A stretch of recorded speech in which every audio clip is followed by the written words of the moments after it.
Hello students, Bayes theorem की ये दूसरी वीडियो है और पहली वीडियो जिसमें मैंने आपको बहुत ही इजी वे में एक्सप्लेन किया था कि बेस थ्योरम क्या होती है वो मैंने कल अपलोड की थी। अगर आपने अभी तक वो नहीं देखी है तो पहले वो देखना, क्योंकि उससे आप ये समझ जाओगे कि बेस थ्योरम होती क्या है, बेस थ्योरम का फॉर्मूला क्या होता है और कुछ क्वेश्चंस भी हम लोग देखे थे उस वीडियो में।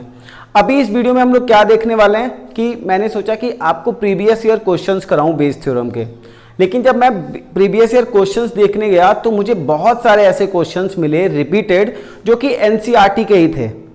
तो मुझे लगा कि जो एनसीईआरटी के बचे हुए क्वेश्चंस हैं, मैंने जैसे 7 तक कल डिस्कस किया था, 5 और 12 को छोड़ के, अब मैं आपको 8, 9, 10 या फिर 11 इस वीडियो में बताऊंगा।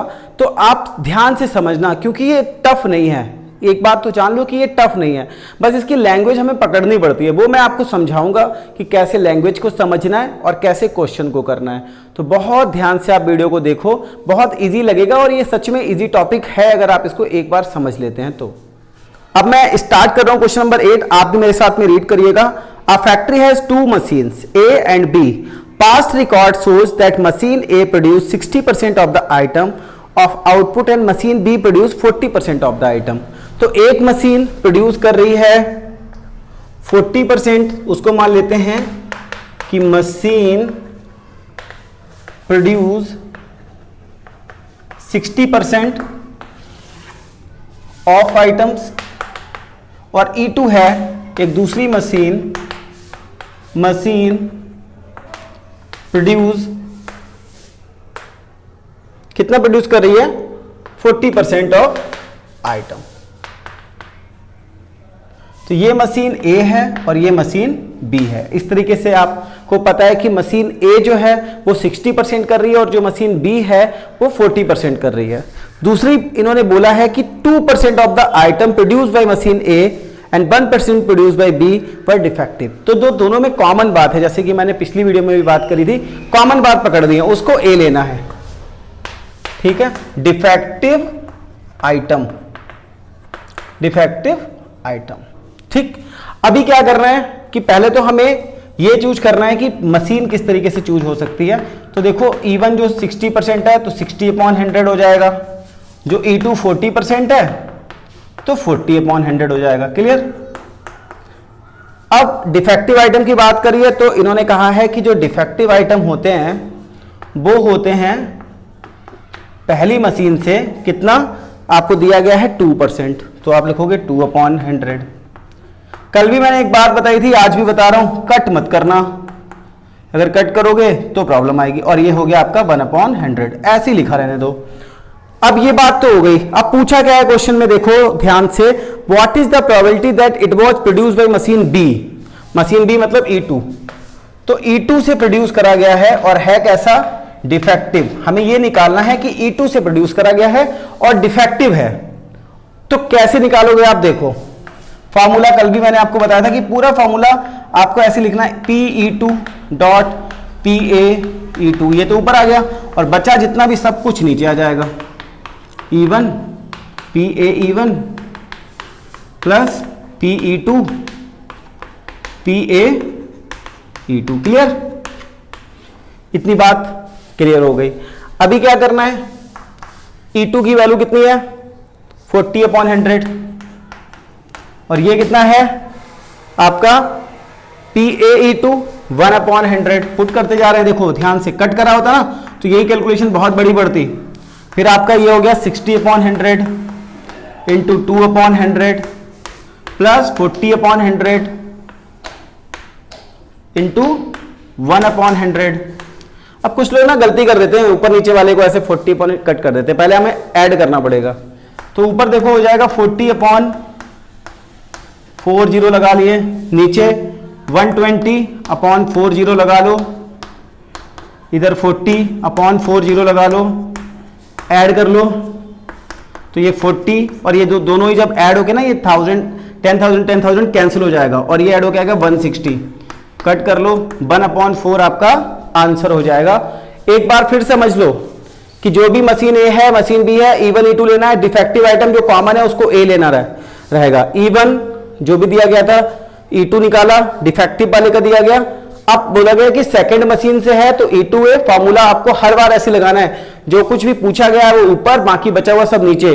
कैलकुलेशन में ध्यान रखना है, कभी भी कट मत करो, कट करोगे तो प्रॉब्लम होगी, कैलकुलेशन और टफ बन जाएगी, कभी मत कट करो। अब सीधे हम लोग अगला क्वेश्चन देखेंगे। अगला क्वेश्चन स्टार्ट कर रहा हूं। आपको एक काम करना है, जब मैं रीड करूं ना आपको ध्यान से सुनना है, क्योंकि रीड करते टाइम ही क्वेश्चन होता है। आपको लगता होगा कि बाद में, वो बाद में सिर्फ लिखा जाता है, रीड करते टाइम ही सबसे इंपॉर्टेंट होता है। यहां पर देखो, 2 groups are competing for position on the board of director of a corporation. 2 group हैं, E1 E2 हमें मिल गया लगभग। उसके बाद the probability that the first and second group will win are 0.6 and 0.4, उनकी प्रोबेबिलिटी भी हमें मिल गई।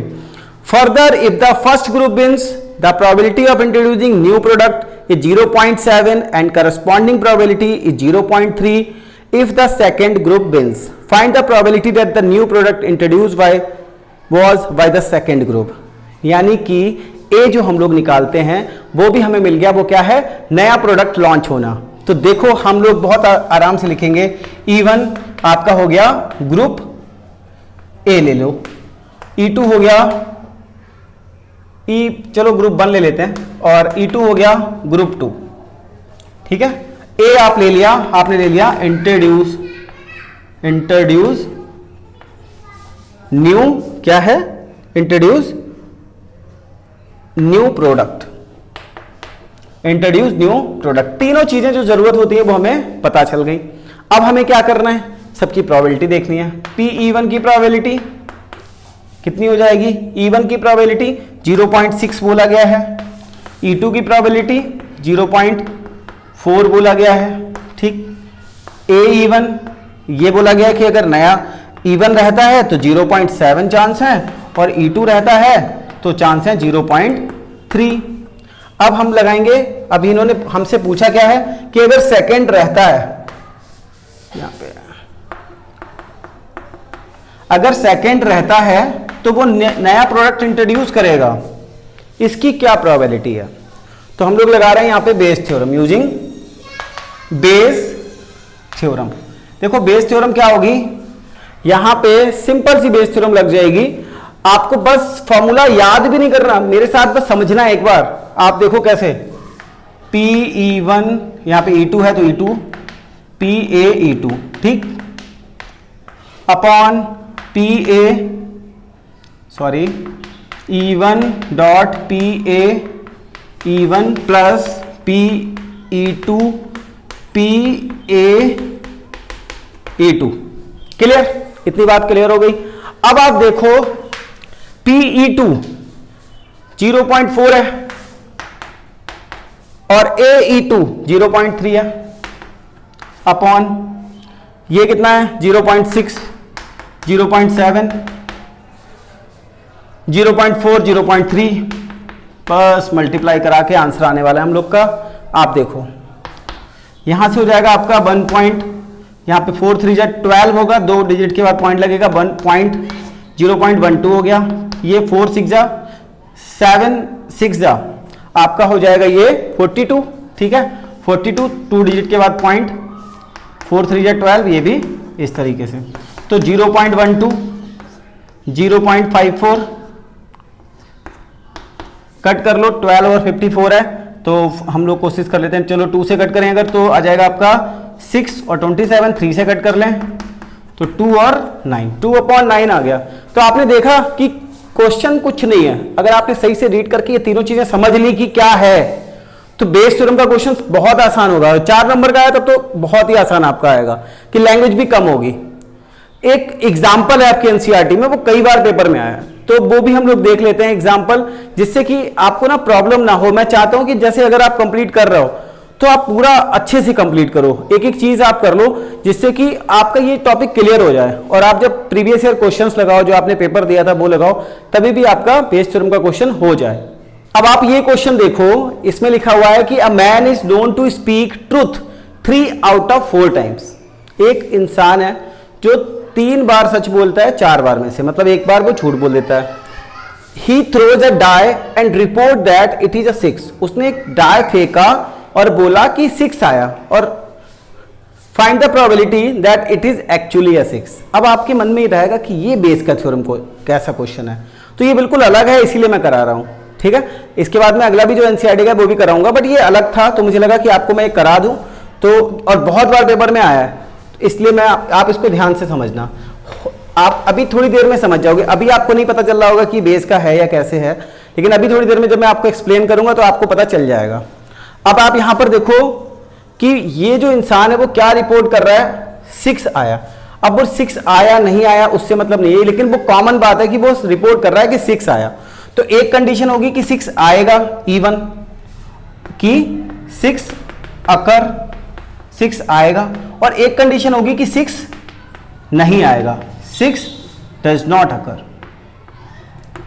लेकिन एक कॉमन बात होगी कि मैन रिपोर्ट 6, कि वो उसने 6 रिपोर्ट करा। अब देखो बस इतनी सी बात के बाद क्वेश्चन आसान। तो जब आपको, आपने अभी लूडो खेला होगा, आप बताओ कि एक 6 आने की कितनी प्रोबेबिलिटी होती है, 1। नहीं आने की कितनी प्रोबेबिलिटी होती है, 5/6, ठीक है। आने की 6 आने की 1/6 और नहीं आने की 5/6। अब हम लोग मान के चलते हैं कि पहले वाली कंडीशन में कि जब वो रिपोर्ट कर रहा है 6 आया भी और उसने रिपोर्ट भी करा कि 6 है, इसके चांस कितने होंगे, इसके चांस कितने हो जाएंगे, इसके चांस होंगे कि जब वो 3 आउट ऑफ 4 टाइम सच बोल रहा है तो 3/4। अब लेकिन अब आया नहीं बट उसने बता दिया तो वो 1/4 क्योंकि झूठ बोल रहा है, ये हो जाएगा। थोड़ा नया क्वेश्चन, थोड़ा अलग क्वेश्चन है, बट कराना इसलिए जरूरी है क्योंकि ये बहुत बार आता है। उसके बाद यूजिंग बेस थ्योरम हमें क्या निकालना है कि आया भी हो